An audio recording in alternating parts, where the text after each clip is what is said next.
अब ठुलो भइसक्यो होइन, अब बिहे गरिदिन्छु भन्यो। पहिलाको अब जमानामा 50 सालमा मेरो बिहे भयो हो। त्यो बेला चाहिँ अब 16 वर्ष पुग्दा छोरीलाई बिहे गरिहाल्थे। अहिले चाहिँ अब 22 वर्ष नपुग्दै बिहे नगर्ने भनेको छ होइन। भनेपछि अब बुवाले बिहे गरिदियो। अब 8 क्लासमा पढ्थे, परीक्षा दिएथे, फेरि पासै भएथे। अब घरमा आउँदाखेरि अब त्यस्तै घरमा स्थिति अलिक कमजोरै थियो। फेरि घरबाट चाहिँ पढ्न सकेँ।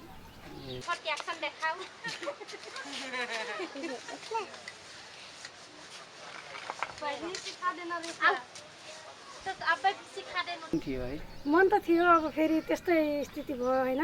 बिहे भइसकेपछि फेरि पढ्न पाइएन।